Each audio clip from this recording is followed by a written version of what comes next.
What's going on, folks? Thanks for hitting that download button and checking out a brand new episode of Toys and Tech of the Trade, your one-stop shop for toys, tech, and talk with some assembly required. I'm your host, Rich, and if this is your first time checking out an episode, first of all, welcome. Second, a bit about what we do here. Toys and Tech of the Trade is an interview series where we sit down with content creators, entrepreneurs, and awesome folks that are on our radar and discuss the gadgets, the gear, and the tech that they use to run their business, create their content, and overall be more productive. Now, when it comes to toys, we like to use that in a more broad sense and not just relegate it to action figures, Funko Pops, things like that. You'd be surprised what people consider toys, and it's one of those things that really unites so many of us, the stuff that we are into. Plus, it breaks up a lot of the business talk as well. With that out of the way, a little bit of housekeeping before we get to this week's guest. So, first up, I want to thank everybody who checked out our last episode with Joy Nickens, aka Joy Infinity. Just an amazing talent, an amazing human being. Right now, she is currently doing a charity drive to raise money for multiple sclerosis. Make sure to check out her channel if you haven't. I will include the link for her channel in the show notes for this episode if you're interested in checking it out and donating. I believe that the goal is $500. So again, I know she has received some donations already, and it's a nice modest goal. And if you want to help an awesome creator plus do some good, make sure to check out her channel. She plays a lot of awesome games, has really positive vibes, and is just a great asset to the Twitch community. I believe she's still chipping away at Bayonetta currently. So if you've never seen that game, I definitely recommend you check out her stream, because that's a wild game to watch, much less play.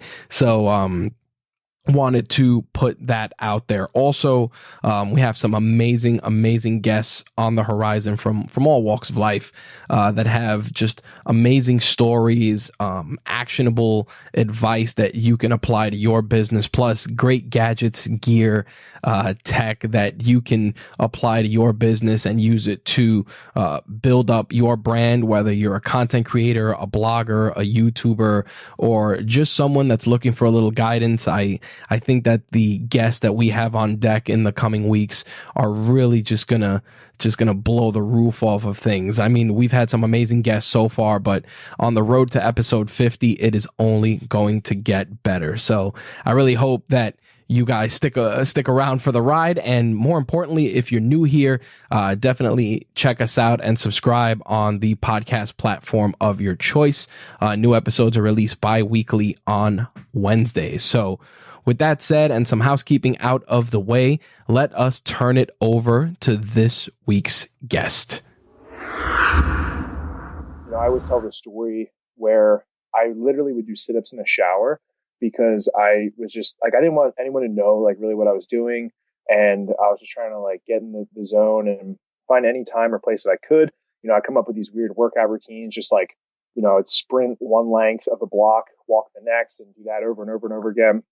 So going into middle school, I lost like 20 pounds. And I remember like just walking into school, just kind of people looking at me like, oh, damn, yeah, like what did Joe do? Like, what's so different? That really helped build my confidence. And then from there, the next step was I started playing lacrosse and football. And I went from, learning these sports, kind of like most kids start really early, but I got into lacrosse when I was in 7th or 8th grade, and same thing with football. And I went from, just learning to then being on the varsity team as a freshman, ultimately becoming my high school football captain and lacrosse captain. And same thing with my grades in school. I was kind of like a, A, B, C student. And then I graduated with like a 3.6, 3.7 GPA, somewhere around there. But it was just kind of the process of getting better. And I always was just addicted to that and trying to view things differently. So that was kind of me, younger. And then from there, I thought I wanted to have, I guess, quote unquote, like the American dream, where I was going to go to college, get a degree, and I wanted to work for the government. I was going to school for criminal psychology. I always thought I'd be like a really cool, like, interrogator for the government or something like that. And I was in school and I was playing sports, and I had just like this weird moment where I just felt like super confused on like what I wanted and what I was doing, and going my whole life like being super determined and knowing exactly what I wanted to do. This really had thrown me a curveball, because it just, like this feeling like I haven't felt before. And I remember calling up one of my, I would say like my mentors, who was actually one of my first personal trainers. And this dude was like, 300 plus pounds. He was a professional football player. And I just said to him, like, hey, man, like, here's what's going on. You're the only person I feel like I can talk about this stuff with, because I felt like everybody was pushing this college education on me. They had all these high expectations. And, at this point, I just didn't know what I wanted to do. And I kind of laid it out for him. And he basically took that approach of, like happiness is going to be key, and doing what you want is going to be better over what other people want. So like literally 2 days later, I went to my lacrosse coach and I told him that I'm quitting the program and that I'm going to like leave this school. And, obviously super disappointed. And then I had to go and tell family and friends I was doing that. So I came back from college, unsure of what I wanted to do. But throughout that whole process, I always loved hitting weights. I always loved getting after it in the gym. And, I've battled things like depression and anxiety, and going through all of that. The gym was just like my therapy. And I was like that guy who, even after practice, and lifting with the teams, I would go to the gym, right? Like I was always hitting it hard, just because it was something I totally enjoyed. And it was like my outside passion and hobby. So when I had come back from college and just trying to figure out what I want to do, I enrolled in a school, like a community college around home. And I started working at a grocery store, which was like, a huge hit to my ego. Like I was like, what the heck am I doing with my life? But then I got an opportunity to work at a private gym from a family friend. So I accepted that opportunity and kind of helped basically watch and grow a gym from the ground up. And I always talk about how that experience was so valuable to me, because that's where I really got my feet wet. I got to work with all different people, all different shapes and sizes, learned what I liked, what I didn't like, saw the ins and out of a business, what worked for a business, what didn't work for a business. And I did that for, I want to say like 2.5, maybe 3 years. I'm not sure the exact time frame, but it was a good amount of time. And then had another weird moment where I was in a relationship, and I felt the pressure once again from outside people talking about me being a provider, right? They saw like me being a personal trainer as not a career that would be a provider for my spouse and really make a living. And, I took that personally, because I wanted to be a provider and a spouse to the person I was with. And I ended up leaving the training business, and I went back to school, and I was also building pools and working on pools full time. So that job paid well, and I was going back to change my career into exercise science at the time. So I was hitting it hard with the job and the schooling. And then unfortunately, that relationship didn't even work out. So of course, like I did this for, that, and then that didn't pan out. So once again, I'm like, okay, like what are we going to do here? And even though I was making good money, and I think the valuable lesson in this is, yes, I had a job that was paying me well and I could save up money and I was making great money in overtime. I was lacking that passion and that purpose, which I had found through personal training and strength training, et cetera. And I kind of felt that itch coming back. So during that time, it was very difficult for me to get in my own training. And what I decided to do was build a garage gym for myself. So when I got back from work, I had no excuse like to not go to the gym, because the gym was just in my garage. So I'd get out of the car, I'd change my clothes, and maybe I hit something for 45 minutes, whatever it was, just to feel like I could get that training in. And slowly over time, people had saw me training, because I'm doing like weird stuff. I had my garage set up, but I'm like carrying stones down the street. I'm, walking with kegs and doing like sled drags with like tires that I made. And it was a lot of like makeshift stuff. But it kind of caught people's interest in the neighborhood, and then people kind of grew and grew with it. And they thought it was pretty cool, and they'd stop and talk to me. And then I started getting contacted by previous clients, to get training in. So I was a little hesitant at first, and then I eventually pulled the trigger and I started accepting clients out of the garage. And it grew and grew. And I think it was kind of crazy, because I think it's at one point I had like over 100 waivers that people filled. I'm not saying that I had 100 members in the garage, but it's just Right. like over 100 people that had trained there, which is pretty dope to be able to say that out of like a small little garage. And it was a very special place, and it grew to the point where I was able to talk to my boss at my full-time gig, and he was like one of the coolest bosses because he knew like I wasn't going to be there for forever. He knew like this was just like a means to an end for me. And I told him like, dude, like I think I can kind of start doing my own thing now. And he was like super proud and pumped for me. So at that point, I had quit that job, and I was starting to train a couple of nights a week at a gym locally. And I kind of worked out this deal where I could move everything from my garage, kind of like sublease space there. All right.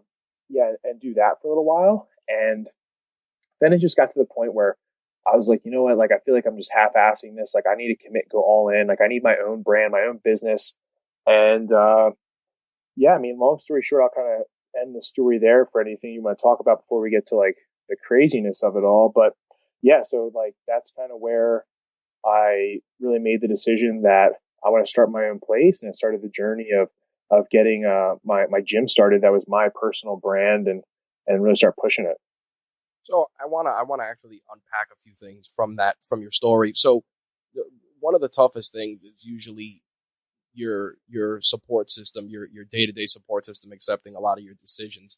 And I want to kind of go back to when you were telling people that you were quitting school to go about this full time. How did that, what was the thought process for that? Because I'm sure you said to yourself, man, I know some people are going to be bummed. What was the reaction as you started really breaking down your passions and why you wanted to do this? Like, how did you help people kind of turn the corner and follow your journey instead of sitting there and detracting from it? Yeah, I mean, it was really tough, man. Like, so many people, and it's not like anybody's fault or anything, because I'm a very I would say like self-aware person, but I can also understand other people. And I think ultimately what it comes down to is other people that care about you want what's best for you, Right. and they also want something like better than whatever they had. So if it's like your grandparents or your parents, they just want to see you succeed, hopefully, and they're always trying to make sure that you're in a better place or situation than they were. So I can understand like where they were coming from in that aspect. And I think for them, it was hard to kind of see like where things were going to go. Like for me, it's easy because I knew the steps I was going to take. I had the drive to do it. And for me, like starting from scratch, their perspective is like, this is probably doomed to fail, or like he's really working against the grain right now.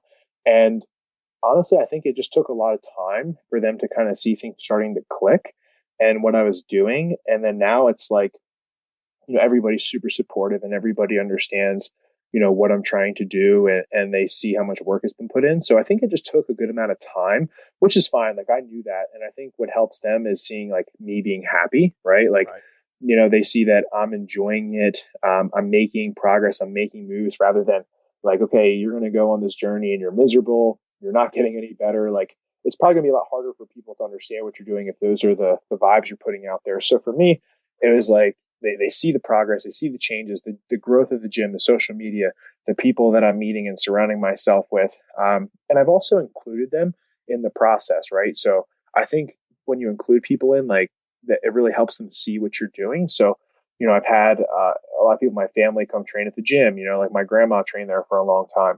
My aunt and uncle are a big part of my gym. My brother has been at the gym now for a couple of years. He's lost over 100 pounds. Like, and when they see these things, they really buy into it, and they build relationships with the people, and they start to understand the message more. But in the beginning, yeah, it's tough, man. And I think like for anyone who's trying to do it, you have to really be confident in yourself and where you're going to take things, and don't let those opinions of others. I know it's so cliche, but it's so true. Like you can only focus on your vision, your goals. You can't let anyone else's input or feedback affect that, unless they're super special to you and they maybe have done the things that you're trying to do. But other than that, I feel like a lot of people, what they say, just it just really doesn't matter in that sense. And you got to be like a bull in a china shop and go hard after it. I like what you were saying about trying to be a provider, because I think a lot of the things that, especially now, uh, men were always kind of forced to kind of check off all these boxes as we grow up.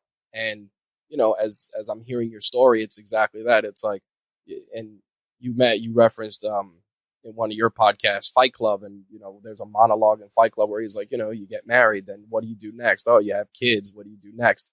And it's interesting that you were talking about being a provider, because I think that a lot of times, and I'm sure a lot of creators have run into this situation, a lot of entrepreneurs, where you kind of want to tip the balance and try and find a way to coexist with both, but things do end up falling through the cracks. Like, here you are, you sacrifice so much, and then the relationship went south, and then you're like, damn, that could have been time I could have been putting into my business. But I'm sure you also took it as lessons as to what you want to look for in a significant other that can make them embrace what you're doing now.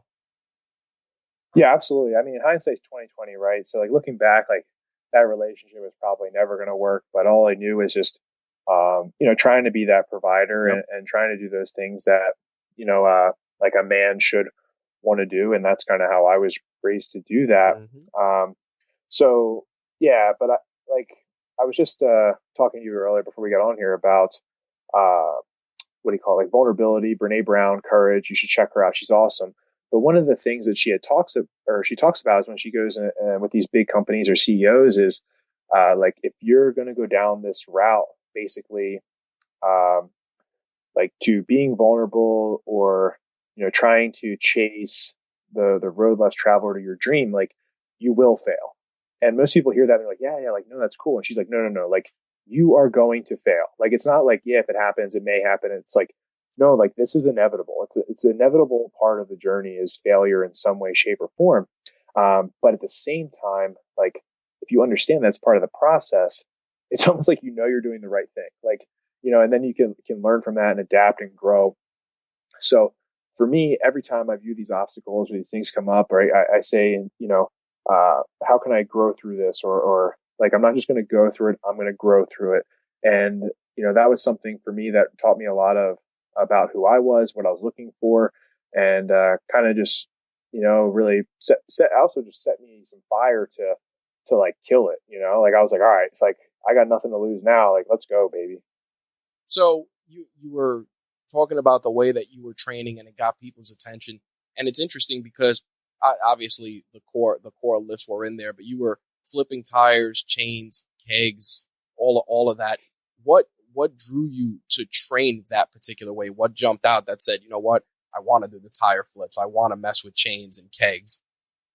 Yeah, for sure. So I got to give credit. So during this process, when I was actually a personal trainer, I would go on YouTube, right? And the people that came up first on YouTube was this guy, Elliot Hulse, this guy, Zach Evanesh, Travis Stetzel, like these dudes that I would watch, and they were just badasses, man. Like everything they were doing, I was all about, like their mindset, their intensity, the grit that they had. And this is like kind of the early stages of YouTube at the time. And I basically just had started doing what they were doing, because I really loved the way that they were training. I liked the way that they looked. And I was just kind of like that, like I wanted that mental toughness to my training. And I was never like, I need fancy, I want pretty equipment. I was like, no, like, it's almost like that blue collar mindset. Yep. To my training. So, these guys were using these stones and they were, taking kegs and, flipping these tires. And the other thing that's nice about it is it was super cheap to find all this stuff like for me to make and create. And I still have all the same stuff in my gym now. But I feel like so many people found excuses that they needed a certain equipment or they needed a certain training environment when, I just felt like that those were, unnecessary and they were excuses in themselves. So following these guys really motivated and inspired me for how I trained, how I ran my business. And, I have like all these mantras all over my office and my room. And like one of them right now next to me is like, don't get soft, So it's like the moment I feel like I'm getting soft, I revert back to those times, those training methods where the basics work. You got to get dirty. You got to be uncomfortable. And that's what causes the growth and the change for you to live your best life. The thing about it is that you were doing all that. You had, 80 plus clients at come through your doors. Mind you, this was even before you just opened a dedicated facility. And the thing about it was you went through some hardship to even get the Lions Den open. Am I right? You experienced a couple of hardships along the way, and I kind of want to dig into that a little bit because that's where the real grit comes in. I know that you had issues with one gym with a landlord, and you went through a couple of other things with that, especially just trying to get the gym off the ground. So to get to where you are now, what mindset did you have to apply to kind of get over those hurdles? Because going through 2 gyms before fulfilling your dream, it's heartbreaking, and it definitely messes with your mental. So I want to dig into that a little bit. Yeah, bro. This is like it's like always 2 parts. It's always the before this part and then this part, which is just like the craziest thing possible.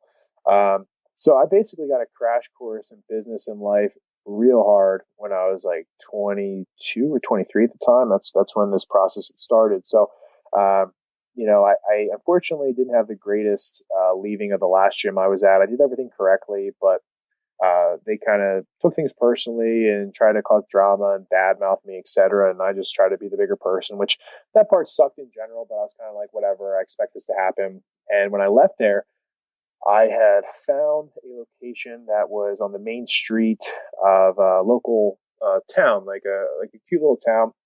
And, I was hype about it because obviously it was my first like actual location. There had to be some work done to it, but it was probably going to take about 2 months of work. And I was really excited. I had tons of motivation. I was super hyped. So, here I am putting in all this work. I'm putting everything on social media, getting everybody excited. And I think I had like 50 or 60 pre-sales of memberships, and things were going like awesome. And this was like a huge rush for me. And we get everything ready for like the grand opening. And I wanted to run a pre-workout, like day, just to kind of see how the flow of everything was and fine tune any last mistakes. And this is after I put in, like I said, months and months of work. It was basically me and just a couple other people. Like I didn't have a lot of people helping me. So I was just taking a lot of pride in everything I was doing. I was learning a lot of things. And we had this workout, and mind you, so it's a retail space. So it's not commercial. It's a retail space right in the middle of a town. So there's obviously, businesses next door to me. And what's cool about this location is since it was on the main street, like I'm thinking tons of visibility. We have a lot of like glass windows. People are going to see what's going on, etc. So I bring in about 12 people to work out. And the location, I think it said it was 3,000 square feet, but there's basically about 2,000 square feet usable space. And it was in a rectangle shape, just for visual references of what this building looked like. Right. And right away, like, unfortunately, my gut was like, damn, like 12 people just already seems like a lot in here. And I was kind of like, all right, well, that's probably the least of my problems. Like, I'll make it work. And I had everybody get set up, and we started doing like our workout, music's bumping pretty loud. And one of the stations was deadlifts. So we had some different bars set up, and I think there was one that was like 135, 225, a 315, like a 405 deadlift bar. And we're just trying all different things out. And one of the guys went and picked up like 405, and when he dropped the bar on the ground, literally, like it felt like an earthquake in the facility. Like I'm talking like the floor felt like it was shaking, the walls definitely were shaking, and the sound that the bar had made was unlike anything I've ever heard. And right away I was just like, oh God, like that didn't sound too good. And of course, like they didn't think anything was, they just kept like deadlifting, but it was just like getting worse and worse and worse. And I was like, all right, dude, like let's just cut the deadlifts for right now. And next thing I know is next door was a tattoo shop. So first off, what happened is they had wall art, right, like in their tattoo shop, and apparently when the bar was slamming, like things were just falling off their walls. So that was bad. And then the floors were shaking, and the music and the sound was just going through the wall. So the whole thing is structurally what had happened is these were 2 units, and instead of having a concrete divider between our business and their businesses, it was just like 2x4 and like drywall. So there's really like no barrier. The other thing was that the structural I-beam runs underneath the floors of both the businesses. So anything felt right on one side is going to be felt on the other side. And then from there, the concrete underneath the floor was just crumbling because it wasn't a foundationally poured floor. It was like slabs of like 6x10 concrete that was maybe only like, I don't know, maybe a foot deep. So depending on where you were, like it was just kind of like smashing the concrete. And right away I'm like, all right, like I'm gonna get my landlord over here. We're gonna figure this out. So I get the landlord over, and they kind of see what's going on, and they're like, okay, we're gonna like get the structural plans for this. We're gonna see what we can do, etc. So I'm like, okay. And meanwhile, my next door neighbor, he was super passive aggressive, but I could tell he already just like hated me, and he would like avoid even like trying to talk to me or look at me, and then it's like we just felt like we were on bad terms with the next door neighbor, which is not what you want. And at this point, like I'm still kind of hopeful, but then they come back, and after they sat with the structural engineer, it basically comes down to like they would need to literally redo the entire building for this to even work. And the cost of that was like probably like around like $100,000. And the landlord was just like, yeah, like we're not doing this. And like basically I just found out this business isn't going to work. So, first, kick to the gut, I was like, oh my gosh, like there's got to be a way. And then I just came to terms with like that there wasn't a way, and I need to get out. So luckily, I had gotten out of that lease, and I mean, yeah, I lost money. Like I lost my security deposit, but overall, like it wasn't anywhere near as bad as it probably could have been. Right. Besides just like the embarrassment for me, but I kind of like didn't really say much about it actually, because I was like, since we didn't really open, like I'm just gonna keep it under wraps. I'm just gonna keep telling people like we're doing renovations, like still figuring things out. And I was kind of like, able to work around that. Right. Now after that, I had found a location pretty quickly that was in like the complete opposite, like type of structure that this one was in. So this was in like a warehouse space. It was actually like connected to like a Pet Boys, auto store, and it was like a garage. It was very dirty and like dungeony looking. So it was very opposite. And with this one, I was pretty pumped because of the location. I like the look of it, and I feel like after we put work in, it'd be great. So I put all my equipment in there and talked to the landlord at that one about like, what needed to be done. And basically it came down to that we needed to add some bathrooms and just a couple other things. And, I got a contractor. He mapped everything out. Contractor was ready to go. And, I was talking to my landlord about the permits, and he's just like, yeah, we're going to get it done. Like, no problem. But like weeks started going by, and I was like, okay, like what's the deal going on with this construction? He's like, oh, it's the township. It's a township. So, finally I'm like, I go to the township, and they're like, nah, man, like this is your landlord. So I'm like, okay, like somebody's not telling me the truth here. And it kept going on for a little bit of time. And then finally I was like, okay, like now, my livelihood's on the line. Like I don't have a place to train people. I'm losing tons of money. And at this point I had put out like a video basically saying like, this is the gym, this is where it's going to be. And it was like all over Facebook.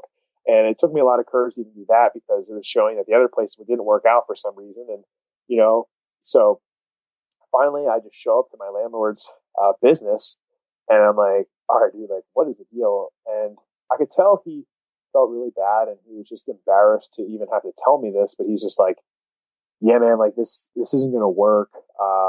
Mainly because he wanted to run a second location of his business in the same space.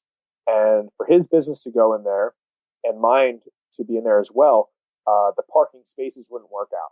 So he was trying to figure out a way to make it work. It just took a long time.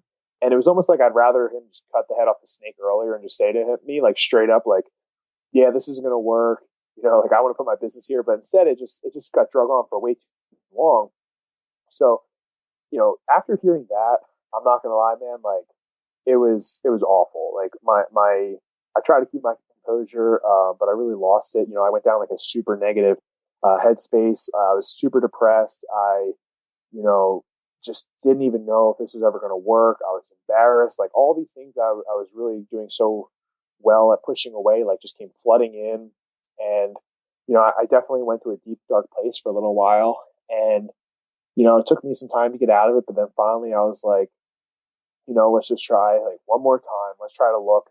And if this doesn't work out, like I'm done. Like I'm either going to go back to school, or I'm just going to get a job and be that provider. And like this dream just wasn't meant to happen. Like that's what I felt like. I felt like at this point, like it just wasn't meant to be because of all the wrong things that had happened. Yep. So,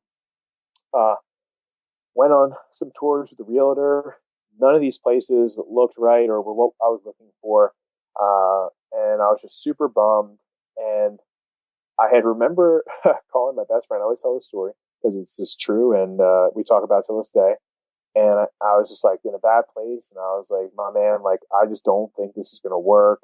And he's like, there's got to be a way. There's got to be a way. And I was just like, nah, like, I think I'm done, man. Like, I really feel like this is just a sign. And he had said to me, he's like, I've known you like my whole life. He's like, if you quit now and you don't fulfill this gym or this dream, he's like, then you're going to be a failure. And I remember it's like, it was so powerful. And I was just like, damn, it's like this dude's right. Like, if I don't do this, like that will be the definition of failure to me. So of course, like out of a movie, my realtor calls and he's like, dude, we got one more spot. Like, but I need you to meet me there at like 6 p.m. And I'm like, it's just like such a weird, inconvenient time to me. So, I went all day, all morning, and like I got home and I was just drained. So I was like, all right, whatever, like let's go. And you were still working, right? Yeah. Oh no. At this point, I wasn't working, dude. Like I had nothing going on in my life, man. But so I was just like a low point, and I was just drained of everything. But it was just funny because like I had gotten home, and I just remember in the back of my mind, I was like, I don't even want to go to this. like this is I was just being lazy, of course, but I was like, I don't want to go. Like my mindset was just not good. So I get in the car, I drive over, and sure enough, we show up at this commercial facility, but it was in like a nice complex, tons of parking, and I walk in and it was like gorgeous. Like it was a perfect mix of like a retail space, but commercial warehouse. And it was clean and it had all the bathrooms. And I was just like, oh my gosh, this is it. This is the spot. And, I started negotiating and basically I was like, how fast can we get in here? And they're like, you get in within in a month. And, I was like, man, this is it. I started showing people and they were getting excited. And so I pulled the trigger, I got everything set up in less than a month, which was just all day, every day, hours of work. And I had a couple of my friends and then, my manager, Tanya, we were just killing it and hustling hard and, got the doors open, and then that's the lion's den. So sorry that it took 45 minutes to get to the origin of the story, but yes, that's been the gym ever since. No, I wanted to go through a lot of that because you know what happens.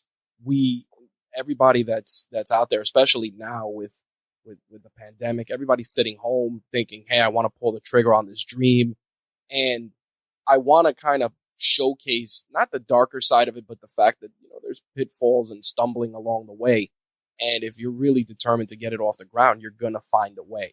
And the thing about it is, in your case, you got the 1-2 punch. It was like first location not gonna work, second location not gonna work, and the fact that you almost cashed it in and fate just intervened and here you are is just it's an amazing story. And on top of that, you're doing this, sinking your own money into it, bootstrapping it all the way through.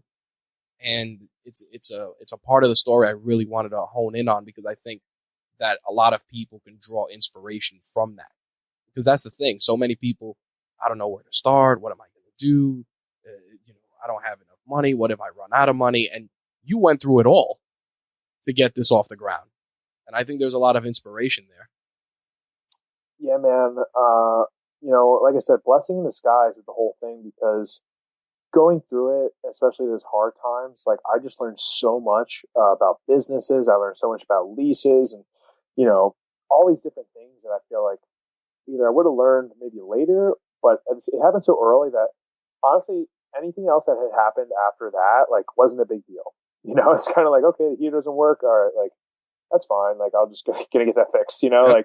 And it's there's just so much value in that experience. And, like I said, just blessing in disguise. But yeah, I think when people hopefully hear this story that, yeah, they do realize that like if you put your mind to it, you can accomplish anything. And it just comes down to the grit and just being tenacious and just having a strong, mindset, because in my case, I think there's so much stuff against me.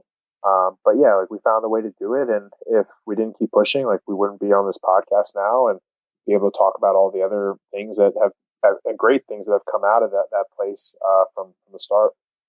So now with the gym running on full cylinders and you're bringing your clients in, I want to get into what made you want to start competing in strongman, because that's not a sport you just wake up one day and jump into. And I say this because, even with when I was younger and I was weightlifting, like my coaches in high school were like, yeah, if maybe you might compete in college, but there's no programs for that. Like there were no outlets for that growing up. And now there's obviously other things, but what made you want to start competing in that space? Yeah, for sure. So kind of going back to earlier, like I always was an athlete. I always loved being competitive and having that competitive nature. So once I was out of college, like, I played college lacrosse. I didn't really know what to do. Like what was going to fulfill that competitive void. Right. So I started getting into CrossFit. So I did CrossFit for a while, and CrossFit was cool, but there were some things I liked and didn't like about it. But I always remember, I always loved the strength stuff about CrossFit. So like doing the Olympic lifts, I had a blast with, and I ended up really getting into Olympic lifting and kind of segued more to that journey. So I competed in Olympic weightlifting for a good chunk of time. And what had happened was I had torn my knee and I need to get surgery for my knee. So when I had gotten that surgery, it kind of was like a good time to kind of think about like, what I want to do next or where to head from here. And I was getting a little bit burnt out of weightlifting, mainly because it's just super monotonous. It was just the same lifts over and over again. I was traveling far to train with other people, and there wasn't many people around me that I could train with. So it was just like kind of like a loneliness to the sport. And I just wanted something new. So when that had happened, I once again kind of went back to like my, old roots, and I had made some Atlas stones. I had some kegs. I had some tires. And when I was on YouTube, there was this guy whose name was Brian Alsrew, and his Instagram and his gym was called Never Sate Athletics, and he was based out of Maryland. And I started watching his videos, and he maybe had like 30 or 50,000 subscribers at the time. So it was definitely an audience, but I think now he's like 200 some plus thousand.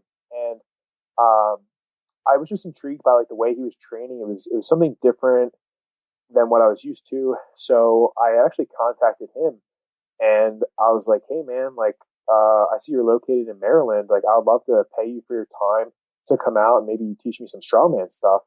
Just because I thought it just looked so cool. Like, I knew the implements before, but like I didn't really know how to use them. I didn't really know even where to begin, kind of like you were saying. So I just figured I'll go reach out and talk to somebody else about it who competes in the sport and knows more about the sport. So drove down to Maryland, and he put me through the ringer of some different strongman stuff. And different than Olympic weightlifting, like when you look at like, so for example, when I was an Olympic weightlifter, I was probably like, I think I competed as under a 105, so I was about 220, 225.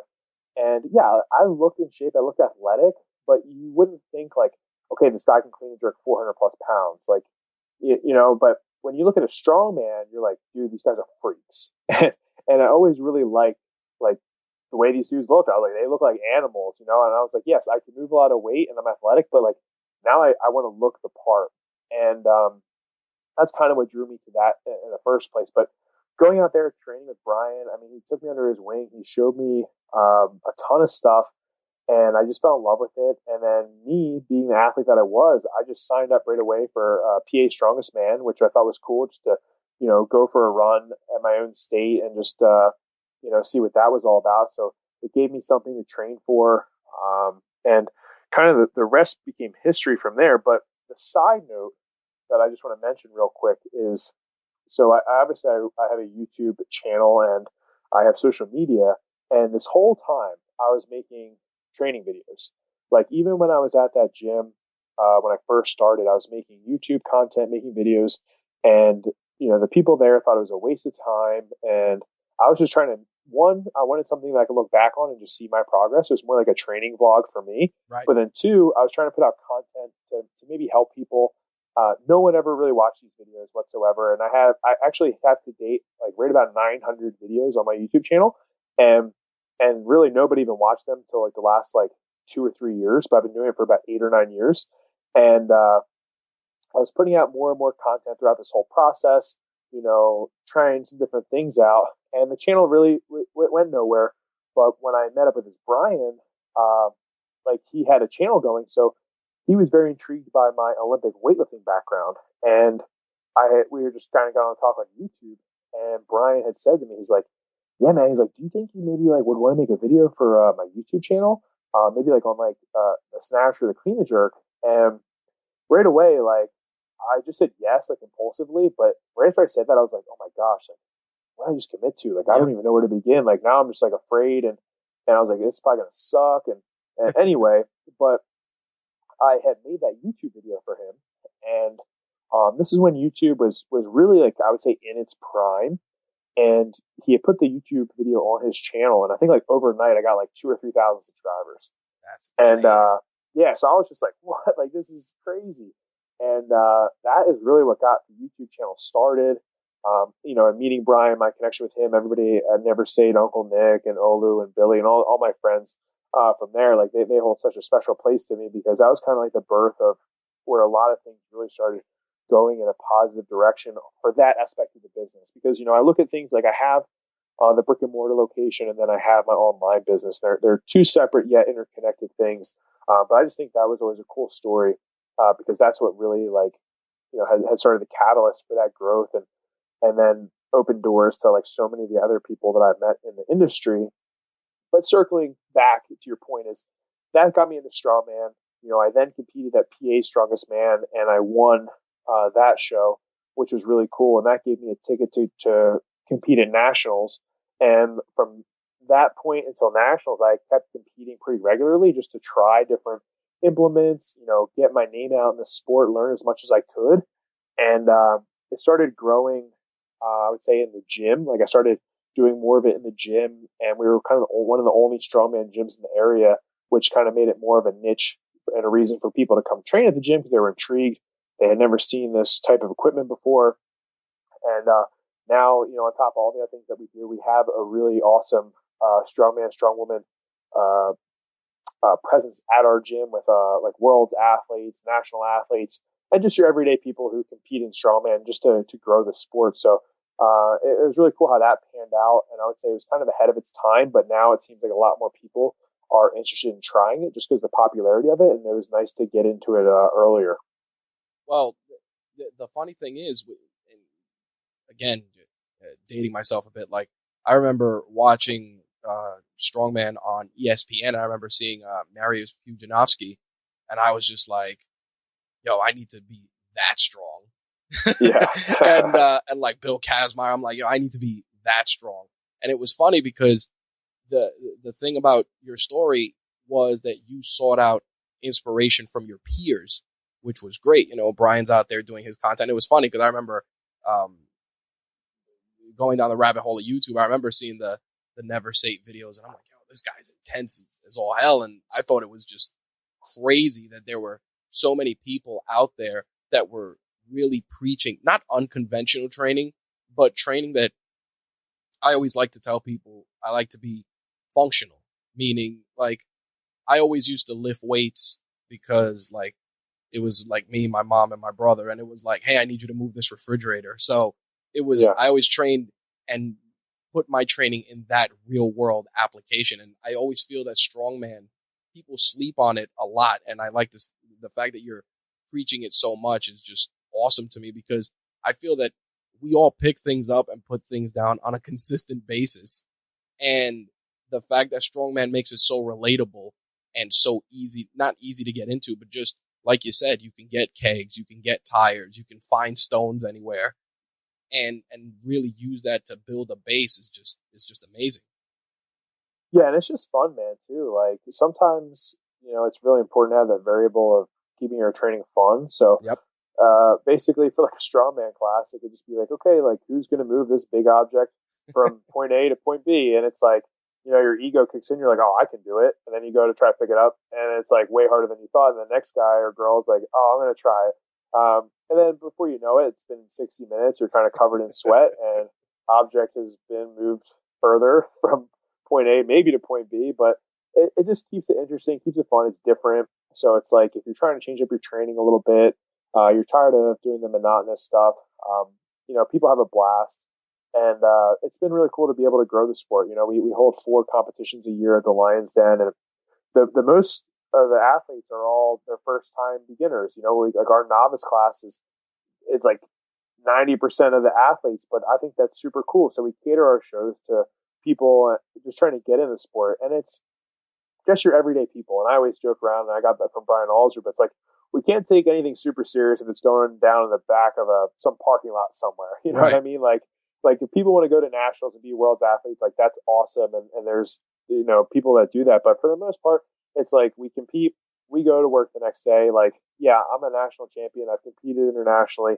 I have some really cool accolades in that sport, but I go to Wawa. No one knows the hell I am. Right. You know what I mean? Like, so it's like at the end of the day, like, yeah, it's cool, but it's just something fun to do, a hobby. Like, you're not getting paid tons of money for it. So, I just really enjoy it for that aspect, and I love watching people get into it and growing the sport. I also think that I like that it was throughout this entire journey, content creation was still a part of your branding. And I want to get into that, like, your training videos, even the podcast, like there's a level of detail in there that is just so subtle, but it shows that you're really just paying attention to that aspect of your branding, because you can go out there and put on a camera and go, hey, this is how you do it. But the thing about it is you got the presence, you've got it all down to a science. And I want to get into that a little bit, because the thing about it is most people, they just think, oh, I'll turn on a camera and put a video on YouTube and hope for the best. But you talking about recording the video for Brian, just walk me through that. Like, how did that experience help you fine tune your content? Yeah, for sure. So I've always been interested in the content creating aspect of it. And when I first got into it, for me, like I said, it was more like creating my own photo book or like picture album, but it'd be like through videos. So, I started 10 years ago and watch my first video, which I think is actually me calling out Rich Froning in the CrossFit Games, which is absolutely embarrassing. And we can see that didn't go anywhere. But hey, man, super confident until now where, their production quality is a lot better.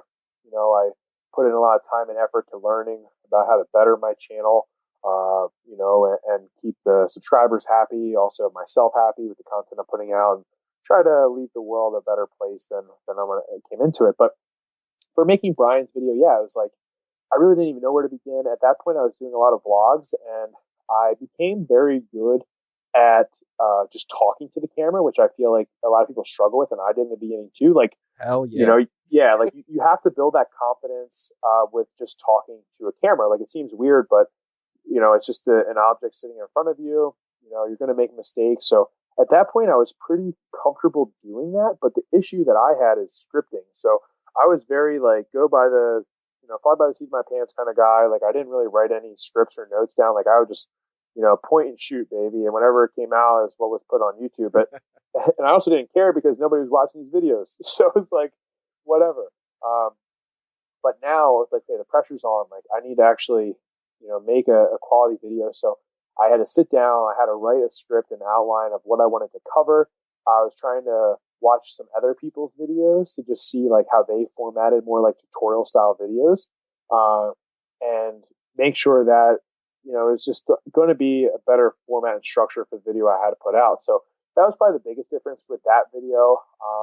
I think I had just got a new camera at the time too. Like, up until that point, I was just using my iPhone. And then since I wanted to do more vlogs, I had bought, I think it was a Canon G7X, which, I thought was like so cool and such an upgrade, and me being like a broke business owner at the time, like spending, I don't even know what it was, maybe like $500 or $600 on a camera was like crazy to me. To now where I swear I've spent over like 10 G's on all the crap that I have now. So it's just funny like how that all works out. But so I filmed that, and I just kind of just stuck with that process. And, at some point I remember sitting down with myself and being like, okay, like, I feel like I can really make this serious. I don't know if it was when I like saw that I could get paid from YouTube or what it was, or just that the subscribers were counting. Cause it was like, okay, after I had like anywhere from like 2 to 5,000, I was like, my next mark was 10,000 subscribers, and, trying to get more into it. And I also saw, once I had made this channel and the video started growing, it started impacting my business, where I started getting messages and emails about people wanting programs, right? And then like I didn't have any of this stuff at the time. So then I was like, all right, like I started making programs. So that kind of branched off to me making program templates. And then I realized that the YouTube is just a free platform for me to deliver content to people. And then from putting out that free content, people started asking for things that would be of monetary value. So they wanted programs, they wanted apparel, they wanted to travel to the gym. And I just kept seeing this correlation of, as the YouTube channel grew, my business was growing. Right. As the YouTube channel grew, I was making more money. And then it was just like one thing led to another. I started, traveling more for these collaborations with other, influencers, quote unquote, in the industry, and people with big YouTube channels. And, now honestly, like my friends that I have it's like, I've never thought that I would be in this position to hang out with certain, some of these people and, call my friends, but I can. And it's just been a really cool journey. I think one of the great things that I saw in preparing for our conversation was your photo meeting Mark Bell, and then you're like, here I am getting a box from Mark Bell. Like, to see that, and I like Mark Bell, his stuff is phenomenal. To see that, and that right there just shows, that the juice is worth the squeeze, so to speak. Like that right, like I'm like, that embodies what this conversation is all about. Like, here you are as a fan, and now, he's a peer to you. Yeah, man, it's pretty wild. Like I'll still never forget. Like I think it just came on my Facebook. It was 6 years ago that I met Mark Bell, and I was a nobody at the time and a nobody to him for sure. And then to be able to have him send me stuff personally, like write me letters or comment or like in the DMs and stuff. Yep, it's pretty surreal. And even like one of my I'm really, really close to Alan Thrall. Like, he's one of those guys that I wish just lived closer to me, because I know we'd probably be like best friends.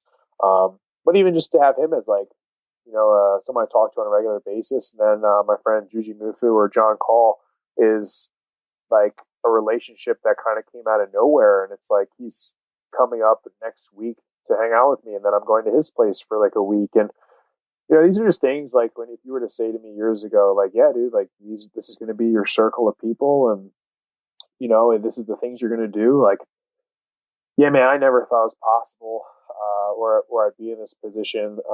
But it's been such a cool and fun journey. So you were saying you spent a lot of money now to create your content. So how do you film your videos now? What gear are you using? Because obviously we dig into that on this podcast. So how are you filming now? Yeah, for sure. So some of the stuff I probably definitely need to upgrade. Like I think for what I do, it's enough to get me by. But one of the things that I have as a goal when I expand the gym next is going to set up like a permanent like recording studio like space. Right. Because like right now it's either somewhere in the gym and I have like lights and stuff that I move around, or it's in my office that I redid so it looked better for content purposes. But I want like a designated like podcast recording studio, filming studio, etc. But so right now I rock the Sony A6500. I would like to upgrade that, but I think I had the A6300, and unfortunately during one of my collabs it got dropped and it broke. So I had to get a new one. But these things happen. But for the quality that I put out, I think it's a perfectly fine camera. Yep. And if you like the way my stuff looks, that's just the A6500. But I've bought like an external monitor that I have on there, so when I'm doing my own stuff, I can see myself and make sure the shot's the way I want it. I have a bunch of lenses. I typically, for vlogging, we use a 16mm Sigma 1.4 f-stop lens, which I think is super sharp. Oh, it's a beautiful lens. Yeah, the one that I wanted to get was the art one. I think it's the 18 to 30 something, the Sigma art one, because that's like the perfect range for just shooting, the angles that I want. So if I do get a new lens, that would be the lens that I get. The Sigma art one, like I said, is the range from the 18 to 30, or I think that's what it is. And then I have a 30 millimeter Sigma lens that I use sometimes, which I really like. That's super sharp. And then just a typical zoom lens that goes from 18 to, I think, what is it, 105. I think 105. Yep. Yeah. That's a great lens. It has the internal barrel, so the lens doesn't get like super big and ridiculous. Yeah. Yep. Yeah. So that one's nice, and I use that for like all-purpose stuff of like. And I also just like when I shoot videos, sometimes, especially vlogs, like being able to quick zoom in, zoom out. I think it's a nice effect. Where with the prime lens, I don't have that capability, so right. That's why I would like an 18 to 30. Just I don't know. I just think like little stuff like that. I think makes vlogs better. It's more dynamic. But I have like my typical Gorilla tripod that I use. I for audio had upgraded, so I had a video or a Rode Video Micro, I think was on my camera, and then I got those wireless Go's. Those are so great. They're amazing. So I'm sure like audio is sometimes is more important than video. Yep. So upgrading that really will bring the audio better out when I'm recording stuff. And then for podcasting, it depends what I'm doing. Like I have the Zooms. I have both of them. I have the one with the 2 mic, and then I have a 4 mic. And if I'm traveling, they're super easy to bring for just recording quick audio for podcasting. Microphone wise, I'm actually not using it. This is unfortunately just my earphones, but I have the Yeti Blue, which sometimes I use. That was actually what I used when I first started podcasting, which is the Yeti Blue microphone. And then I got like a sound screen for it, so it just sound a little bit more crisp. And when I want to do like sit down podcasts, I use the Rode, just like the Rode board. It's like I don't know. Oh, the Rodecaster Pro. Yeah, Rodecaster Pro. That's it. I use that, and then I'll hook it up to 4 the Rode microphones that are super nice.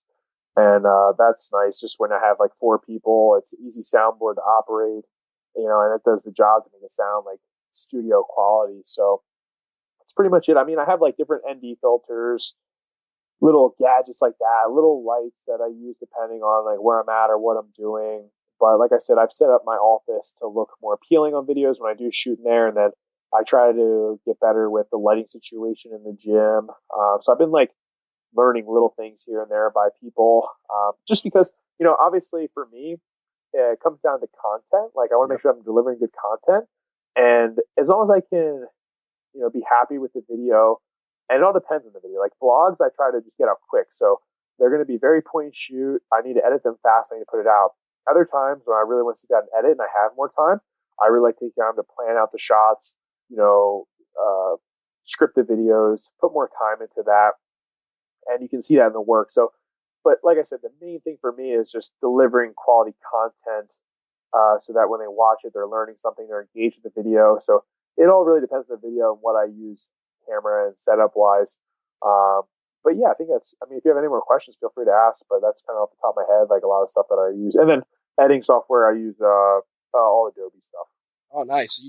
It's funny. We use a Rode here in my home studio, but I actually, a while back, I saw, there's a guy, I think I'll send you the link. He used a rolling C-stand, like a light stand. And he essentially has his whole studio clamped to that. And it's funny, as you're telling me this, I'm like, wow, that would probably work well for you. You just got a heavy duty C-stand, clamped everything on, and he just rolls it around. It has the light attached and everything. That's awesome. So I'm always looking for little like, gadgets like that. Yep, like I'll send you the link. Yeah, send that over. But like the one thing I'll say is like everybody wants the podcast video, like when we like video with the podcast, I mean. Right. And the issue with that is, so the 6500 only records to 30 minutes. Yep. And I need to figure out a way. I mean, I probably don't know, but I want to record for a whole length. I have a solution for you. Yeah. Let me know any of that stuff. Like these are like, I'm by no means a pro. Like I know the basics, so I'm always looking to learn like whatever is easiest for me to do and has like the best effect, I'm always down for. Well, the easiest thing, all you got to do is swap out that 6500 for a 6400, and the 6400 has no recording limit. And then you just buy a dummy battery, plug it in, and you're off to the races. Now, what's the difference between the 64 and the 6600? The 6600 uses a bigger battery, and it has it has built-in stability. But if you're putting it on a tripod already, like the 6400 is just a better value in that case. You could just easily throw it on down, sell the 6500 body, get the 64, because that's what we use here. Like I said, you buy a dummy battery, you plug it in hardwired, and you're off to the races. Okay, and then if you want to do a multi-camera, you can get this thing called an A10 Mini, which is awesome. It's almost like a switcher, and you can plug your Rodecaster that you're using now into the A10 Mini, and then you can plug in the 6400 with HDMI, and it's cool because it's just, you can press buttons and switch the camera angles and everything. It's phenomenal, and it doesn't cost a lot. Yeah, so, I need that. I'll send you all this stuff. Yeah, that sounds cool, man. Yeah, so but before we jump into some of the other stuff, I want to talk about your boy Zeke, and I want to talk about what how important it is to have especially in your case a companion, and more importantly tell me how you got Zeke and how he came into your life. You're that Zeke. You're gonna be on the podcast, bro. He's looking at me now. Yeah, no, Zeke. Oof, I love Zeke, man. He's the coolest. So I grew up. I've always had dogs. I've had about, I want to say 9 dogs throughout my lifespan, like with my family, like in their family dogs. But always have been a dog lover. I say that I don't judge people, but I feel like people who don't like dogs, unless they had like a traumatic experience, like I get that, But at the same time, I'm like, oh, come on, like I don't know how people don't love dogs. They're like the coolest things ever. And for the most part, I think I like dogs more than I like some humans. But no, I'm just messing around. Hopefully, I don't know. But yeah, so Zeke, I really wanted a dog. I actually had a puppy pit bull that I got when I was in college.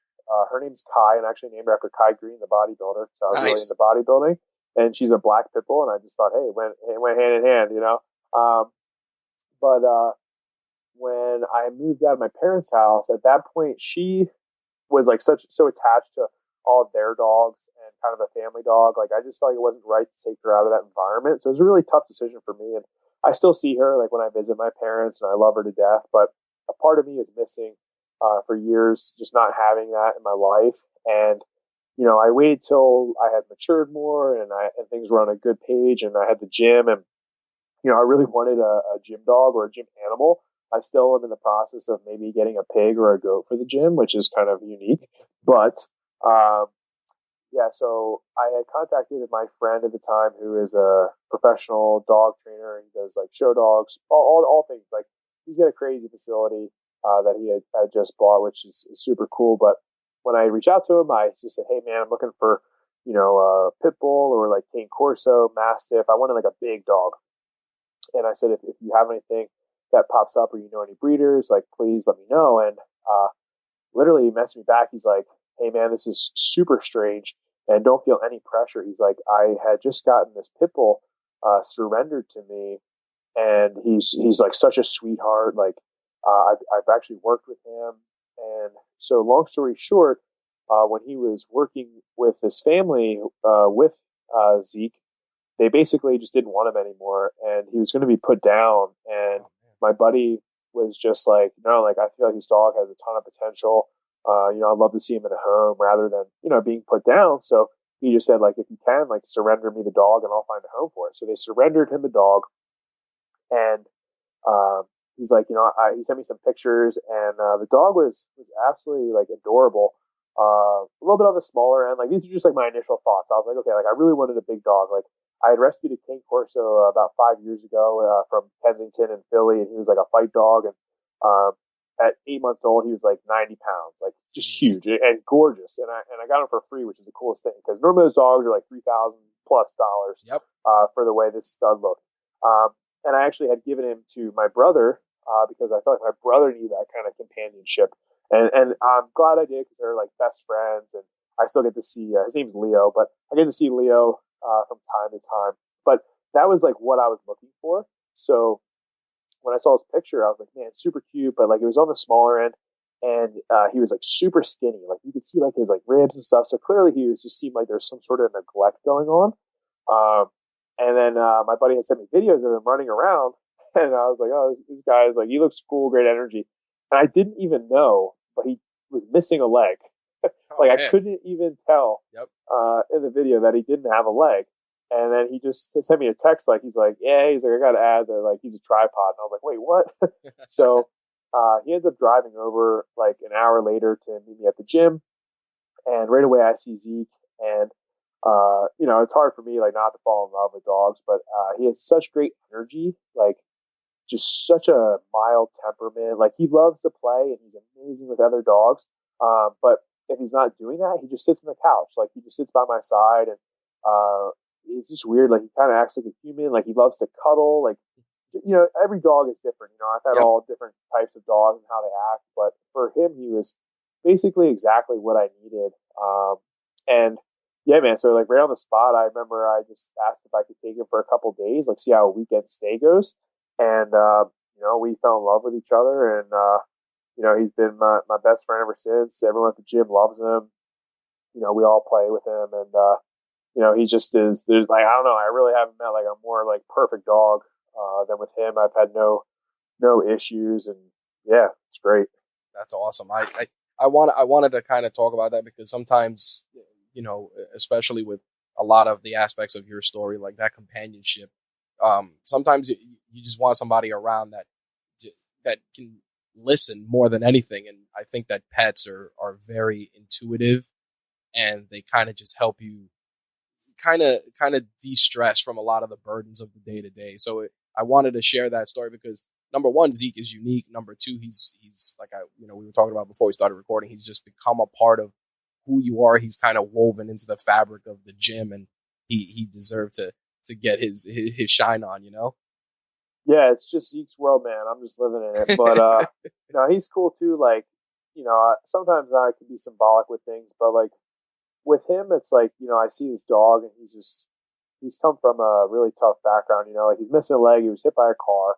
You know, he was neglected. And when I got him, like he was super underweight. You know, he was missing hair everywhere because, basically these people just locked him in a crate all day. And, you know, it's just like, but you know, you see him and it's like, he doesn't even act like he doesn't have a leg. He sprints around. He's adapted.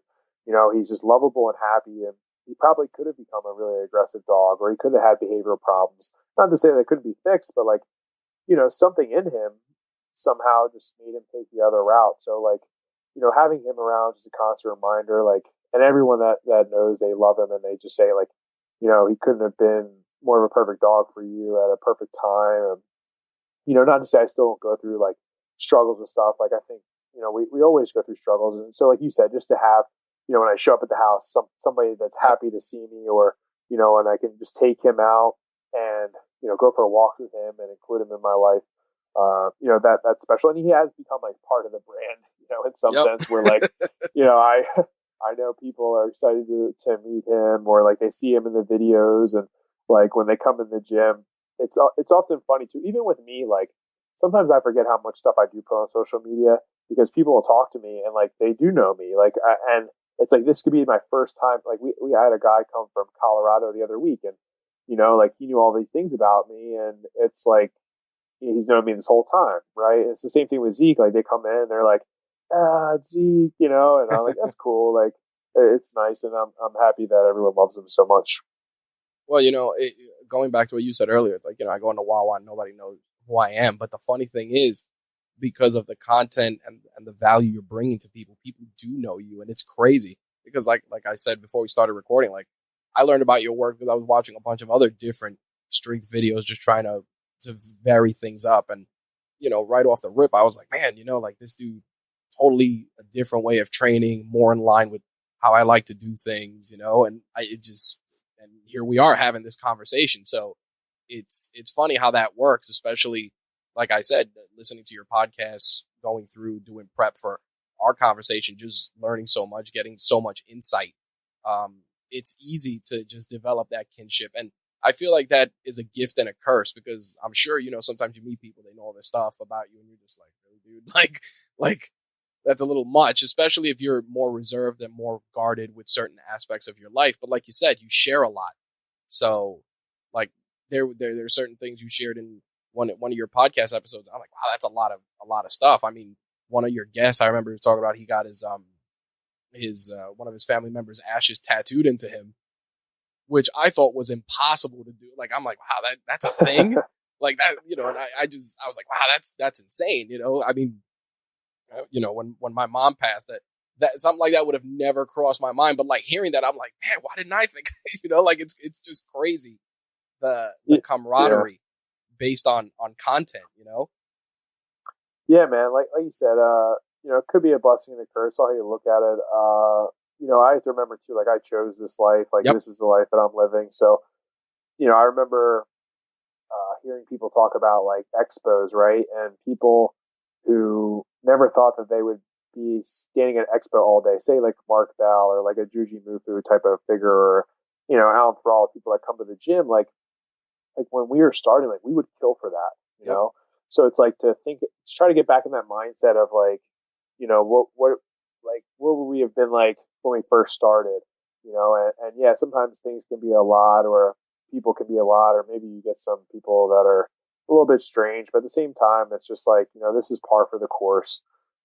Things could be way worse, so I just am like grateful to be in the position that I'm in, to have the things that I have, to know the people that I know, and to do the things that I do. So yeah, man, like I said, I just keep coming back. Like it's a wild ride. I think it's crazy that somebody would even want me like for, an hour or two to just talk about these types of things. Like, man. So it's cool. And that's why I enjoy this. And, I always like giving back to people whenever I can. And I try not to say no to any opportunities, because you never know like where these things will go or stem from. So that's kind of like literally where I've gotten to where I've been, is just by, just being like, yep. Now the next part of the podcast we do is the hot seat. It's just a series of rapid fire questions, relating to the conversation we've had, just stuff we're into, etc. So, just right off the cuff, again, just no pressure. When you turn on your phone in the morning, what are 3 mobile apps you can't live without? Definitely Instagram. Probably my Facebook and my Gmail in terms of like business. I would say those are crucial, but I'll have to add a fourth one. Of course, probably two extra ones for sure. All right. You're killing me with this 3 stuff. I need at least 5. I love like either Spotify or SoundCloud just for music. I'm a huge music buff, so I need those. And then YouTube, of course. Love YouTube. Nice. Darn, you're killing me, dude, because I like Audible too. Oh my God. I hate this question. Next. What was it like getting your sponsorship? Which one? HD, the newest one. Yeah. So HD was really cool. I actually didn't even know it was going to happen, and I think I was kind of set up by Juji. So like I said, Juji, not a side rant, but like he's someone that I met the guy I think 3 or 4 years ago through Brian Alsrew, and it was one of those things where like it just naturally started happening, where we just became closer and closer, and we really enjoy each other's company. And I think with Juji, it's because I just like him as a person. Like I don't like want anything from him. Like I've literally gone out there and just trained with him, and there's tons of videos that we never made because we were just training. Like we just love to be in each other's company. So, I'm just so grateful for his relationship and friendship. And he's someone who's so knowledgeable. Like I always tell people, think about Juji is he's one of the most genuine people you ever meet. And he's also one of the most calculated and intelligent people you'll ever meet. Like everything that guy does is calculated and intelligent, and there's a reason for it. Like, even if it doesn't seem like there's a reason, there is, So I've learned a lot from him, especially with YouTube, with business, and just life. Like he's someone who's killing it, right? And there's so many things you can learn from a perspective of somebody who has, 1 million followers and 1 million subscribers, and like, they basically have everything that you could want, And just the way he handles everything and the way he views things is it has made impact on me. So from a friendship perspective, like he's one of my favorite people for sure. But the sponsorship was cool because like when Juji tells me to be somewhere, I just go. And he was like, "Hey man, super last minute. Would love for you to go to Tennessee with me. There's this bodybuilding gym opening, and it's kind of like a cool little grand opening. Like, would love to go." And I was just like, bodybuilding? Like, I'm not really into bodybuilder world. Like, I'm a strongman. But my gut was just like, all right. And then he kind of emphasized like, you really should go. So I was like, all right. So I booked the flight last minute. You know, I'm just like all about the hustle. So I was like, all right, like I'm getting on a plane like early, get there, meet Juji, you know, and we're checking out this gym. And I guess it was like Mr. Olympia. His name was Brendan Curry at the time. And he opened this gym. It's called Carbon Culture. And I knew Juji was sponsored by HD because every time I go to Juji, I would actually use the supplements, and I really loved them. And I was just taking it because I didn't like, obviously when I pack, like I just try to pack minimally. So, and where he lives, it's North Carolina. So when we're training, man, it's like humidity's 100%, it's hot, and we're outside all the time. So the supplements actually helped me because I was like trying not to die while we train all day outside. And I like them. And we were just kind of talking about it. But anyway, so we go to this event. We're having a good time. We're training. And Juji was just like, yeah, hey, man, I want to introduce you to these HD guys. And he's just like, I really feel like this would be like a really good career move for you. And I was like, okay, cool. So I we're kind of talking. And, there's this guy, Antoine, which is like he's one of the most like notorious Instagram bodybuilders. And one of Juji's friends since they were like teenagers. And he's a French-Canadian guy. So he's just cracking me up. Like, I love his accent. He's an absolute monster. Like, he's going to the Mr. Olympia. And I typically like really don't ever get starstruck with people because I just like people. Right. And I just thought Anton, like, if you watch the video, you can just type in like Juji Mufu and Joey, and he's like one of the videos. And when you watch it, you can just tell he's just so much fun. So I enjoyed that experience. And then Juji comes back over, and I think he was gone for like an hour or two, and I was just kind of hanging out. And he comes back, he's like, yeah, man. So, I showed him all your stuff. And I was like, okay. He's like, I showed him like a YouTube channel. I was telling him all about you. And he was just like, I really like think this would be good for you. And, so we ended up having like this like kind of like meeting. And there was some stuff going on with my other stuff in company. And, I just felt like overall it was a better move for me. And I really liked the people, like what they were about. And, I've tried the products, and for me, it was kind of like a no-brainer, honestly. Like my everything was like sold, in my opinion. Like I didn't really need any convincing. My gut felt good about it. Like my mind felt good about it. So basically, yeah, he like tricked me to come out. Like, yeah, we trained for a little bit, but he was trying to set me up for this like sponsorship deal, which was totally him just like looking out for me. That's awesome. And, yeah, it was nice. So that was a long answer to that question. No. I wanted to share that because it's one of those things where when you promote them, you come off like it's no bullshit, like you're real genuine. So I'm like, he's got to use the stuff. Somebody definitely had to share it with him for him to be so enthusiastic about talking about it, because sometimes you can see, especially as a content creator, when somebody's doing a read or something, you're like, you could care less about this product. Oh yeah, dude, I'm like 100% genuine about that. Like, yep. If I will not promote if I don't love it, like I love supplements. I take supplements every day, whether the research tells you it's a placebo or not. Like, I don't even care. Like I love it. Like, yes, obviously I know the things work. Of course. Are they like this huge magic formula? Like, no, like it's not a magic pill. Like if you're someone who trains hard, your nutrition's in check, and you take all the other recovery protocols like stress management, sleep, et cetera. This is like the little bit extra top of the pyramid, but I'm a guy who's like driven by performance. So yeah, of course, like if I said, okay, you can do all these things and be here, or you can do all these things and then add this and it could potentially make you better. Yeah, like I'm down for that. So I've always loved taking supplements, like whether it was when I was a teenager up until now. And I'm really proud to be a part of their team just because, even like on the back end, like communicating with the people that they work with, their intentions, they're like getting to see the facilities where they manufacture everything. Like I find that so cool, and to know that like they are like all in about it. Like it really makes me believe in them. And from a quality and taste perspective, like love it.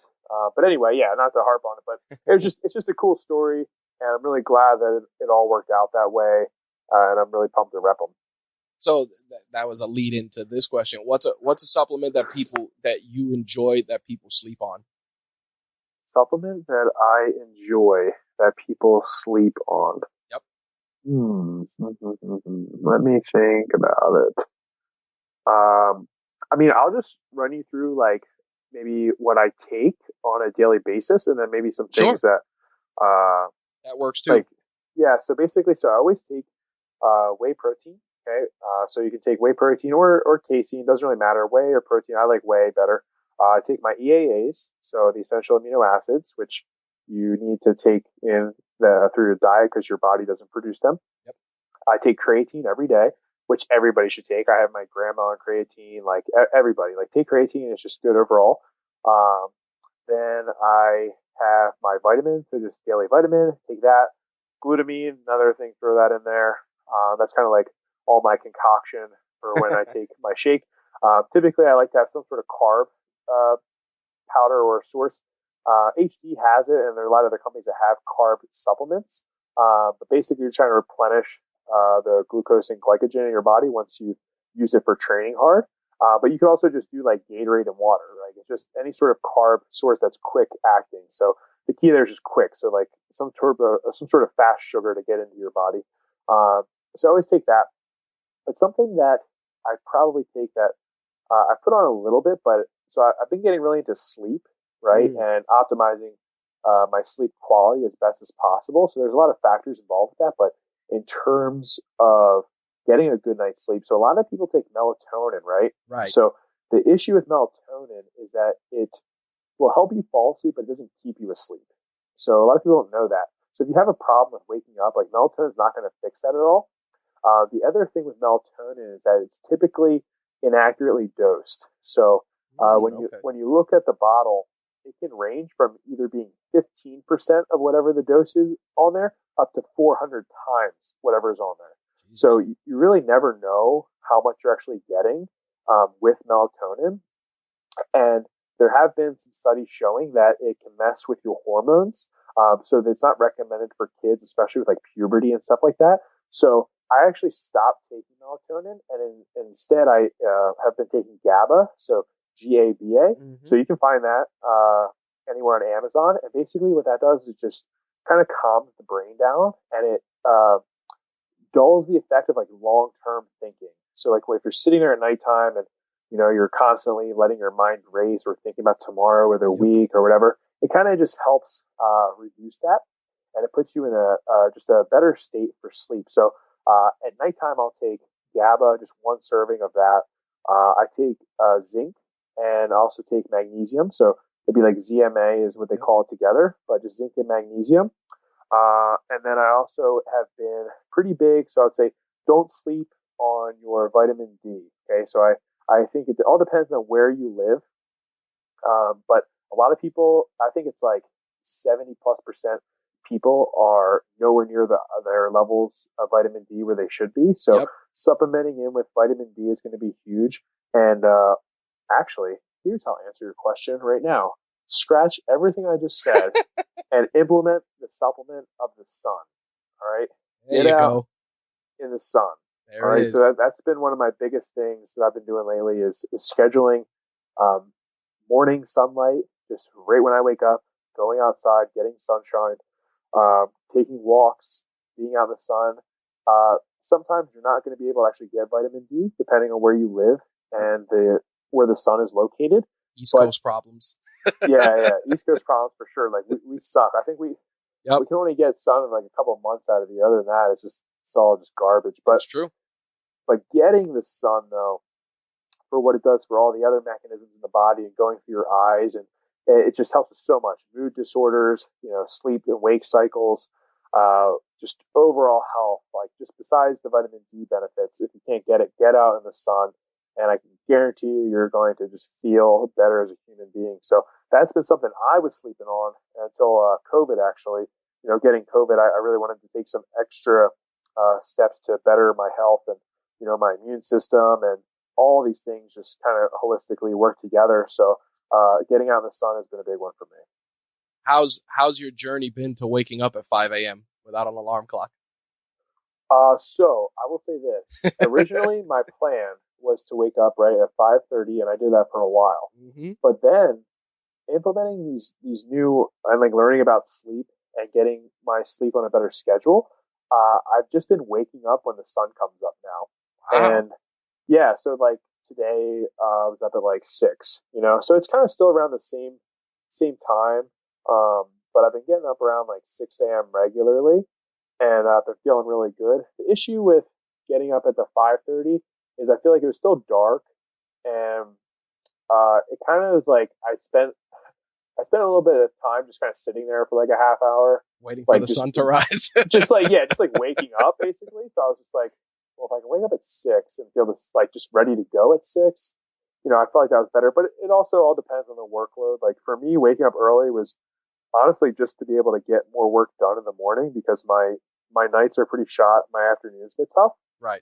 But overall, I've been tracking my sleep, and I went from getting around 6 hours average to now I'm at 7 hours and like 3 minutes. So I've increased my sleep quality over the last couple of months to at least getting an extra consistent hour, because consistency is key. Yep. It's like in terms of sleep that you're better off getting 6 hours every night than trying to do like 6, then 7, then trying to make up sleep on the weekends. Like being consistent is where the bread and butter is with that one. So for me to get to 7 hours has been cool. And also, I'm not waking up, I would say, at 7 anymore. So 5:30 maybe was a little bit too early for me. So getting up at like 6 has kind of been that perfect sweet spot, or a little bit before, maybe like 5:45, 5:50. But the journey's been cool, man. Like it's mostly for me just been about just getting better in that department in general. And I'm sure you find that like, I preach all the time to people like, don't bite off more than you can chew. Like everyone's like, I want to lose 30 pounds. I'm like, well, how about we lose, 1 pound a month? Like, and for me, the sleep thing was like, all right, I'm going cold turkey, like 5:30 in the morning. And it worked for a while, but then I was just like, okay, like what's a better way I can do this and still feel better? So, it's been like that happy medium for me. Which sometimes I do think about just gradually weaning it back to 5:30. But it's been working out where it's at right now. There goes that habit stacking mindset.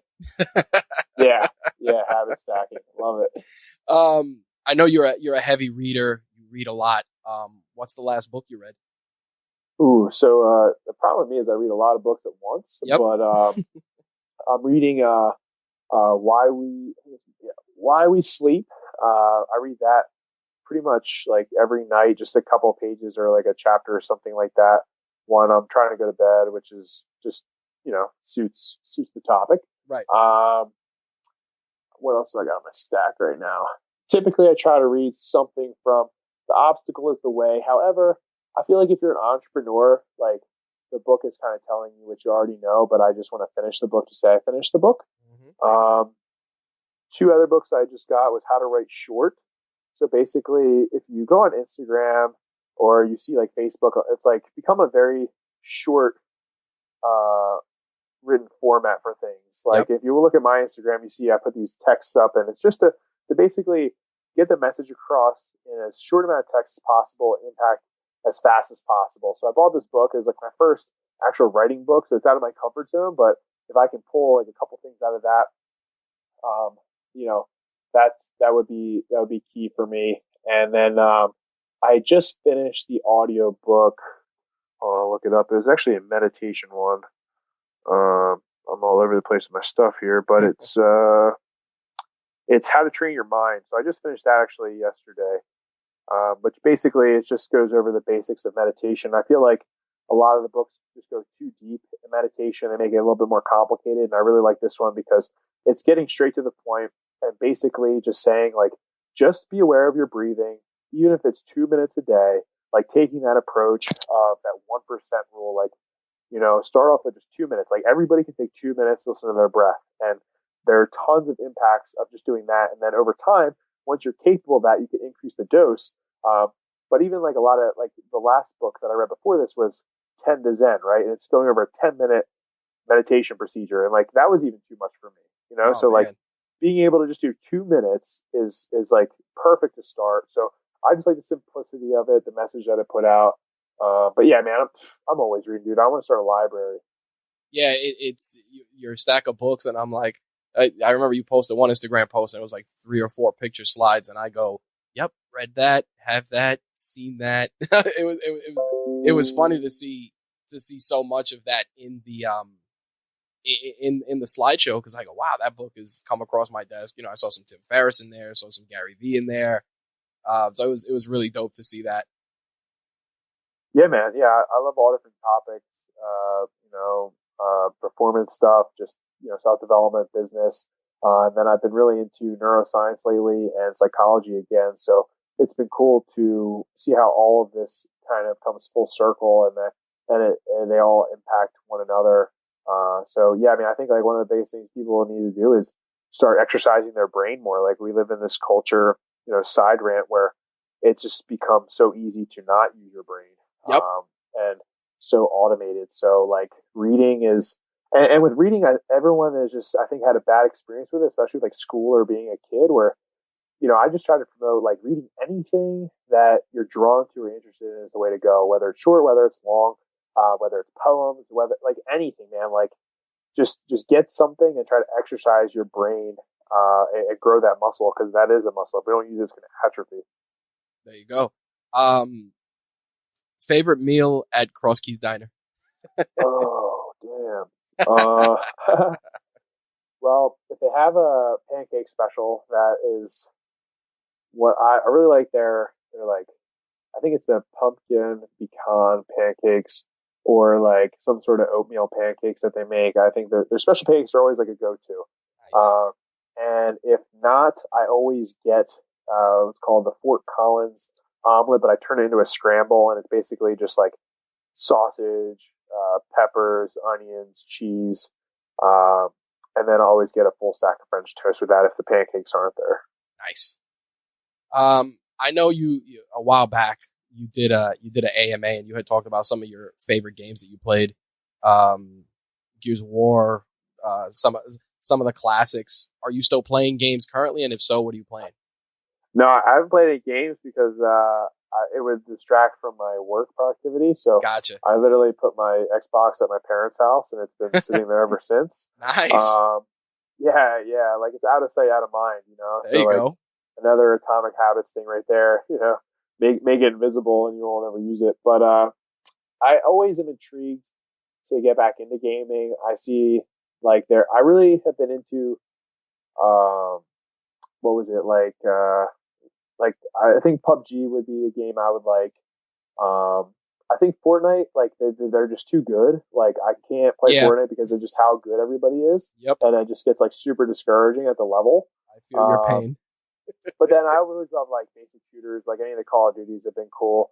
Gears of War I thought was so unique. It was like the first third person shooter that was out at the time. I love the story. I loved the way the gameplay was, especially the first three. Yep. And then what else is out there? I don't know what's big. I like attack and defense like games too. So I don't know if there's anything like that out right now. I think there was like tower defense type stuff. Kinda, but like even when I was big into gaming, I played a lot of like Warcraft 3. Oh, okay. I thought that was fun. But I hear this. I think it's called like Rush. Is that a game right now? I think so. My Warcraft knowledge isn't as diverse. I'm kind of stuck in a lot of the games you just played. Not so much Call of Duty. I'm big Assassin's Creed buff. I just finished. Oh yeah, for sure. I just finished Valhalla, Assassin's Creed Valhalla with the Vikings. It was. How was that? Was that cool? Oh, it was good, man. Like just a lot of the way they tied it into like Norse mythology. Like it's crazy. Like you could wield like Mjolnir and use that as a weapon, which was pretty awesome. You could use like Odin's spear. So there was a lot of cool stuff in that game. A lot of hours put in, and now now that I have my daughter, it's a little different. So I play like when I put her down for a nap, I'll play a little bit here and there. I think it took me like 105 hours to finish it. No, like the thing with me is, I would get addicted to online gameplay, and that's what would really distract me from like productivity stuff. Yep, but like, that'll do it. If I were to play something now, I could see myself playing something because of the story, and that's kind of why like I liked like Destiny. Like I played I played that a ton when I was playing Xbox. So the games before I put my Xbox into hibernation was like Destiny. I played a lot of Battlefield. I got that game Anthem, which totally let me. I thought like it was cool, but like I don't know. I feel like there was some missing stuff with that. Like I feel like it could have been a lot better. Yep. I love customizing characters. Like I've always been big in that. Like if I can customize my suit or like my skin or like I get like off to that. I'll spend more hours decking my dude out like than playing the game sometimes, you know. Nice. Like I'm like it's how I look, you know. No, it's true. But yeah, I played a lot of Assassin's Creed up to the third one, and then I kind of took a break from that. But I feel like I heard the Valhalla was really good, and even the one before that one was pretty dope. Yep.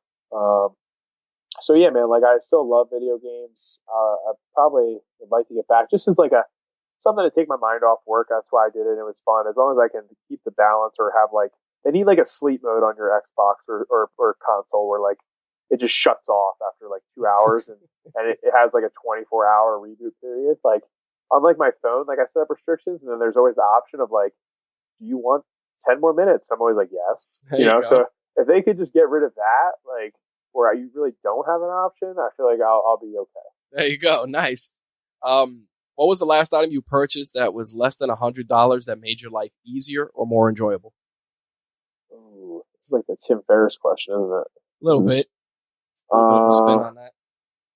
Oh, easy one. My little mixer frother thing that I use on my Instagram sometimes. So basically, it's like whenever you put protein in your cup. Yep. You literally just flick the switch and it just blends it up. So those things, like it's so little, but I love it and I use it every day, and it's just made everything just super easy instead of just shaking there. And they're like, there's really never clumps with, I would say, with HG products, shameless plug there, but with other stuff, yeah, it's just like easy to blend it up, and I always recommend that to people. Well, I know you won't. I know you won't be blending fat-free creamer with it. No, fat-free creamer goes out the window. It's a thing in the woods. Still out there in the woods. Did you ever find the bottle out there? I should go check. It snowed a lot. It's probably now it's probably available. Yeah, I think I punted it actually really far in the woods. Nice. Obviously we touch on toys a little bit on this podcast. What's your favorite toy or collectible from your childhood? Toy or collectible? Huh. I really loved my big wheel. Nice. Yeah, I had a yellow big wheel that had like lightning bolts on it. I'm gonna tell you this story, and it's the last story I'll tell. But there you go. I used to have a Wolverine costume as a kid. Nice. And I put my Wolverine costume on, and it was like springtime. I wasn't even like remotely any time where you should wear a Wolverine costume. And I would get on my big wheel. I had to be like 5 or 6, and we lived in a cul-de-sac. And there was this girl at the end of the cul-de-sac. Her name was Emily, and she was a couple years older than me, and I had the hots for her. So I would fly down on my big wheel in my Wolverine costume, and I would do a burnout, and it would like whip around, and I look at her, and I would just go, "Hey." That's awesome. Then I would drive off. And then the best part is I would do it again. Oh man. So I did it like 5 times. Like, yeah, looking back, I don't recommend that to anybody. Like if you're listening to this, to do that. I hope you wouldn't do that, especially as a grown ass person, but grown ass big wheel. Yeah, actually that'd probably be a blast. Dude. That's an idea. They should bring it back. They're bringing everything back now. Bring back a big wheel. Yeah, I would definitely be down for that. Last one on the hot seat. Call you a year from now. Ask you, Coach Joe, what's going on with the Lions then? What do you hope to answer with? It's either expanded. So, I've purchased, a new unit for the gym. Or that the online is just like killing it. So I'm back and forth between which route. I'm not sure if I want to do both or focus on one or the other, but the gym is getting to a point where like I probably should expand for like stage 2 of the den. So I'm looking to do that, but I've really put an emphasis on the online. Like my goal is to get over 100K subscribers within the next couple months, and push the online as like a big stream of revenue. So I would say just in a year, like I hope that's where everything's at, and it's just flourishing and just keeps growing and influencing and yeah, just growing in the industry. Nice. Now, last bit, the last thing we do is reach one, teach one. Last piece of actionable advice to close things out. I usually frame these a little different for every guest. In your case, you're speaking to a bunch of high school seniors. They're getting ready to graduate. They want to get into the fitness industry. What's one piece of actionable advice you'd give them in terms of business, and one piece of actionable advice in terms of strength training? Okay, yeah. In terms of strength training, I would say the basics work. Don't get caught up in all the fancy stuff you see out there, the new this, the new that. Stick to just the basic foundational principles of strength training. Make adjustments as time goes on that work for you specifically. But I feel like people try to do something that doesn't work out. So they keep program hopping or hopping around with their training. So in terms of just the strength training guys, like the basic foundational principles work. Put in the time, put in the effort and the energy, and adjust accordingly, and you're going to be okay. And you're always going to find that the basics never fail. So stick to that, and you'll be all right if it comes down to like making gains. Business, there's a ton of ways we can go with this question, but I think in business, capitalize on the online market would be my biggest one right now, especially with COVID, the pandemic we're in. The reason my business was actually able to flourish completely during and throughout this whole time was I had an online presence, and people told me I was wasting my time years ago and that it didn't matter and to focus on the physical and the clients, which I did. But during that whole time, I also kept pushing my online presence and growing that. And when you look at the amount of people you can reach in terms of physical versus online business, online is astronomically going to be larger. And with the way everything's heading right now, you need to plan as if the pandemic is never going to leave or it's going to come back. So if you have a brick and mortar business, how can you be able to flourish during a pandemic? And if you have an online business, how can you flourish through a pandemic? And unfortunately in the industry, this is why we saw so many gyms close, is because they were so focused on the physical. Yep. And they had to shut down, and we lost, unfortunately, a ton of gyms and businesses, and it's just very sad. And I don't want people to have these dreams and have to close. So, this should be an eye opener for everyone going through this or trying to start off. Like, there's a high likelihood that these things can happen, and they may happen or they will happen. So how can you use that to grow your business and prepare your business for these things? Nice. That is a great way to close things out. Coach Joe, thank you once again for taking the time out of your busy schedule to share the toys and tech of your trade. Absolutely. It was a pleasure coming on here, and hopefully you guys enjoyed this episode, and thank you so much. Man, what a great conversation with Coach Joe. I really, really enjoyed it. And as somebody who is still in the gym, as I mentioned during our conversation 3 times a week, guys like Coach Joe and John Meadows and a lot of those new crop of fitness content creators really just, they resonate with me because it's not the usual stuff that so many influencers preach. I mean, in Coach Joe's case, he, deadlift, squat, overhead press, some of the strongman stuff. Over the last couple of months consuming content from Coach Joe, John Meadows, so many others, it's really just reinvigorated and fired up my training. And I'm really glad I got to not only share his story with you folks, because again, there's just so much to take from it and just draw inspiration from, but also just as a way to show gratitude, because the content that, like I said, individuals like Coach Joe are putting out there are just, they reach people and they do more than some people know in a lot of cases. I mean, with COVID here in New York City, we didn't have gyms for a while, and just trying to find ways to stay functional. I mean, with a 2-year-old running around my house, there's definitely plenty of ways to stay functional. But as somebody who's been, I guess you could call it a strength athlete for as many years as I've been picking things up and putting things down. Creators like Coach Joe, like I said, John Meadows, Alan Thrall, who he mentioned, who's awesome, Never Sate, another great YouTube channel. Those creators, like I said, their content resonates with me because I'm a big fan of functional strength.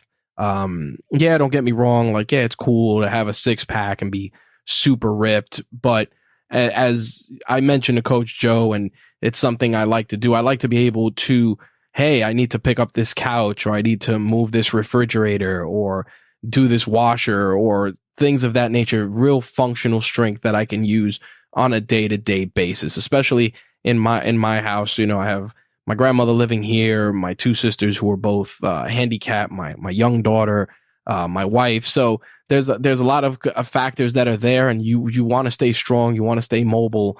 And I'm really grateful, like I said, for content creators like Coach Joe, who are really just putting so much out there for free, might I add.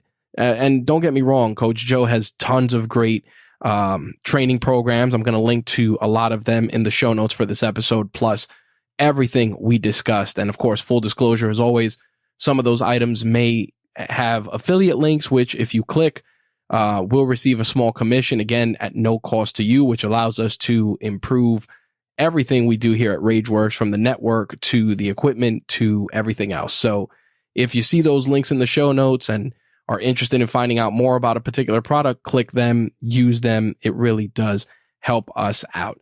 And as I said, everything Coach Joe mentioned in this interview will be linked. Supplements, the stuff he's doing with HD Muscle, his promo code will be in there if you want to pick up some supplements. Again, real genuine stuff that he's putting out there with regards to HD Muscle, no fluff, no BS. So definitely use those links if you want to pick up some products. And if you're in PA and looking for a place to go to really up your strength game, definitely make sure to check out the Lion's Den training facility in Colmar, PA. I'll put the address and everything relating to that in the show notes. Before we wrap things up, I just wanted to run something by all of you listeners, and I'm going to be really digging into that in this particular item in the next couple of weeks. And that is with regards to the intro for this podcast. Usually, as many of you know, I'll go do a quick explanation of what we're about, some housekeeping, and jump into the guest of the week. So over the last few months, I've been seeing a lot of conflicting conversations from Reddit to different Facebook groups, etc., about the importance of having an intro for your podcast. And I don't mean an intro with music. I'm talking about the explanation of what the podcast is about, you know, the brief bit of a monologue before jumping into a guest. Some people say that you shouldn't use it and jump right into the content. Other people disagree and feel that it's important because you don't know when someone is jumping into a podcast and they want to know what it's all about. So over the next couple of weeks, probably by the time we reach episode 50, I'm going to conduct some research, whether it's polls through social media, our Facebook group, or through our email newsletter, just to see where people are with regards to that. Do you, the listeners, agree with that statement? Do you want us to jump right in? Man, what a great conversation with Coach Joe. I really, really enjoyed it. And as somebody who is still in the gym, as I mentioned during our conversation 3 times a week, you know, guys like Coach Joe and John Meadows and a lot of those new crop of fitness content creators really just, they resonate with me because it's not the usual stuff that so many influencers preach. I mean, you know, in Coach Joe's case, he, you know, deadlift, squat, overhead press, some of the strongman stuff.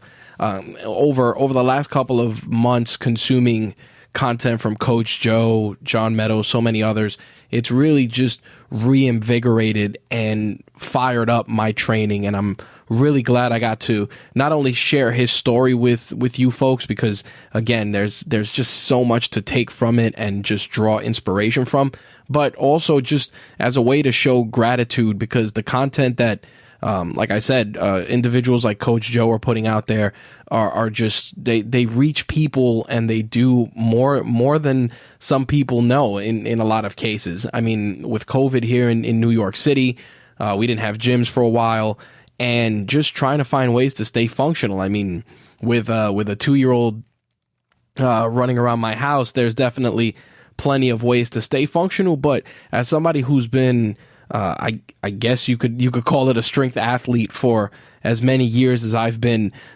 picking things up and putting things down, creators like Coach Joe, like I said, John Meadows, Alan Thrall, who he mentioned, who's awesome, Never Sate, another great YouTube channel. Those creators, like I said, their content resonates with me because I'm a big fan of functional strength.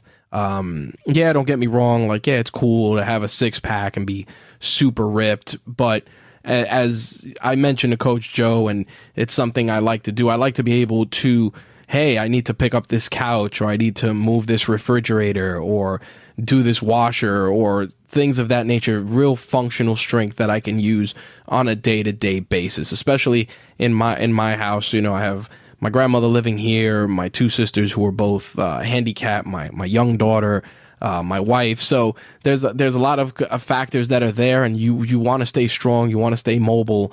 And I'm really grateful, like I said, for content creators like Coach Joe, who are really just putting so much out there for free, might I add.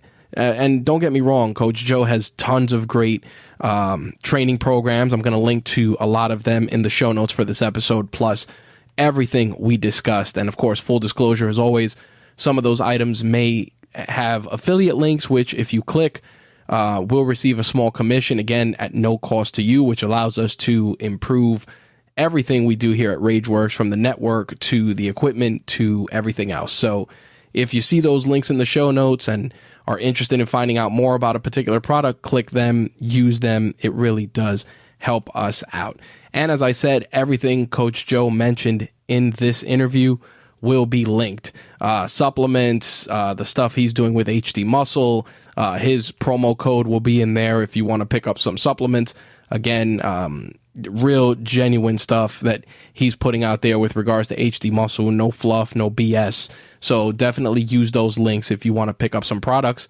And if you're in PA and looking for a place to go to really up your strength game, definitely make sure to check out the Lion's Den training facility in Colmar, PA. I'll put the address and everything relating to that in the show notes. Before we wrap things up, I just wanted to run something by all of you listeners, and I'm going to be really digging into that in this particular item in the next couple of weeks, and that is with regards to the intro for this podcast. Usually, as many of you know, I'll go do a quick explanation of what we're about, some housekeeping, and jump into the guest of the week. So over the last few months, I've been seeing a lot of conflicting conversations from Reddit to different Facebook groups, etc., about the importance of having an intro for your podcast. And I don't mean an intro with music. I'm talking about the explanation of what the podcast is about, you know, the brief bit of a monologue before jumping into a guest. Some people say that you shouldn't use it and jump right into the content. Other people disagree and feel that it's important because you don't know when someone is jumping into a podcast and they want to know what it's all about. So over the next couple of weeks, probably by the time we reach episode 50, I'm going to conduct some research, whether it's polls through social media, our Facebook group, or through our email newsletter, just to see where people are with regards to that. Do you, the listeners, agree with that statement? Do you want us to jump right into the content, or do you prefer a little bit of build up and some of the other stuff right at the start? Me personally, I can take it or leave it. I can do the intro, but I want to just make sure we're giving you maximum value as soon as you press play. And if that means saving a lot of this stuff for the tail end, like we're doing now, then, you know, we'll do that. Or if not, then we'll continue with business as usual. But like I said, stay tuned to our social media outlets for that, or via our email newsletter. Now, of course, to run down all the social media we're at, you guys know the deal. Let's not waste any time. Call to action. Check us out on the social media platform of choice. Punch in RageWorks unless you're on Twitter, where we are Rage_Works, because someone is camping on the RageWorks name for years upon years upon years. But that's a conversation for a different day. Nonetheless, new episodes of Toys and Tech of the Trade are released bi-weekly every other Wednesday. For now, I've been toying with going towards a weekly format, but bi-weekly works, especially when getting guests, which for the remainder of March and April, man, we got some heat on deck for you guys from a variety of different sources and people from different walks of life, and I'm really excited to share their stories with you. With that said, let's wrap things up. Toys and Tech of the Trade, bi-weekly, every Wednesday. Find us on the podcast platform of your choice. And if you enjoy what we do, please take a moment, review the show. 5 stars would be awesome if we delivered the goods. If not, it is what it is. And if you got an extra minute or two, just a quick little sentence about what you enjoyed about the show, we would really, really appreciate it. Social proof does wonders, especially when getting guests. So every review helps. All right. Thank you guys for listening to Toys and Tech of the Trade. We'll see you guys in 2 weeks. Peace.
Toys and Tech of the Trade is part of the RageWorks podcast network, your source for rants about gaming, entertainment, and the works. Visit us at RageWorksNetwork.com.